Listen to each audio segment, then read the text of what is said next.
रस्त्याची वाहतूक कोंडी आणि रस्ते अपघाताचं प्रमाण हे सध्या वाढताना पाहायला मिळत आहे।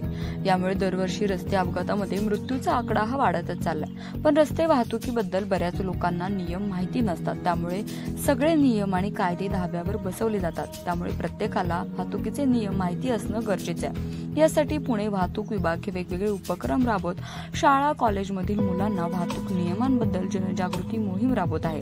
तर याविषयीची अधिक माहिती वाहतूक शाखेचे पोलीस उपायुक्त अमोल झेंडे यांच्याकडून जाणून घेऊ। आपण एक 3 प्रकारे काम करतो। एक म्हणजे अवेअरनेस, ज्याच्यामुळे अवेअरनेससाठी आपण जनरल जे काही स्कूल कॉलेजेस असतील याच्यामध्ये आपण अवेअरनेस करतोय। त्याच्यामध्ये जवळपास आतापर्यंत आम्ही 100च्या वरती आम्ही जवळपास स्कूल कॉलेजेस या ठिकाणी भेटी दिलेल्या आहेत। त्या ठिकाणी अवेअरनेस प्रोग्राम घेतलेले आहेत। जवळपास 5 ते 6 हजार विद्यार्थ्यांना किंवा जे कॉलेजचे स्टुडंट आहेत त्यांना आपण ट्रॅफिकचे रूल्स जे काय त्याच्याविषयी अवेअरनेस केलेला आहे। त्याचबरोबर आपण दुसऱ्या प्रकारे आपण जी काही कारवाई आहे आपली जी डेली रुटीनमध्ये आम्ही जी कारवाई करतो त्याच्यामध्ये आम्ही जवळपास या 1 तारखेपासून जो वीक चालू झाला तेव्हापासून आम्ही रॉंग साईडचा ड्राईव्ह, ड्रंकन ड्राईव्हचा ड्राईव्ह आणि ट्रिपल सीट ड्राईव्ह जवळपास 26,000 केसेस आम्ही आणि 28,000 ट्रिपल सीटच्या केसेस या ड्राईव्हच्या दरम्यान आम्ही केलेले आहेत।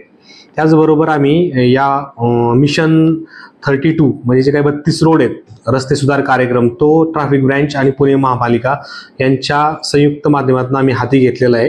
त्याच्यामध्ये पहिल्या टप्प्यामध्ये आम्ही 15 रोडची निवड केलेली आहे।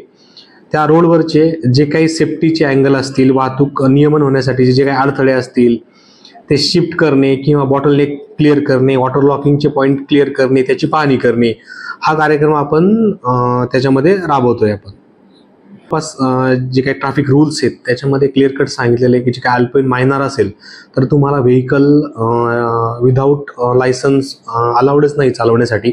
असे काही आमच्या पूर्णपणे निदर्शनास आले किंवा केसेस करताना जर आले तर त्यांच्यावरती देखील आम्ही कारवाई करतोय आणि वेळप्रसंगी आपण ते जे काही व्हेकल आहे ते आपण इम्पाऊंड करतोय आणि त्यांचे काही गार्डियन असतील किंवा जे काही पालक असतील आपण त्यांना पण याच्यामध्ये बऱ्यापैकी कारवाई करतो त्यांच्यावरती। आपण या मागच्या वर्षी जवळपास आपण 3.5 लाखाच्या आसपासचा दंड आपण तसा वसूल केलेला आहे। वाहतुकीबद्दल वेगवेगळे नियम असून गाडीला लायसन्स नसेल तर 500 रुपयापर्यंतचा दंड आकारला जातो। तर तसेच तुम्ही वेगाने गाडी चालवत असाल तर 1000 रुपये हा दंड भरावा लागतो। तसे पद्धतीने वाहन चालवल्यास 2000 रुपये दंड हा भरावा लागतो।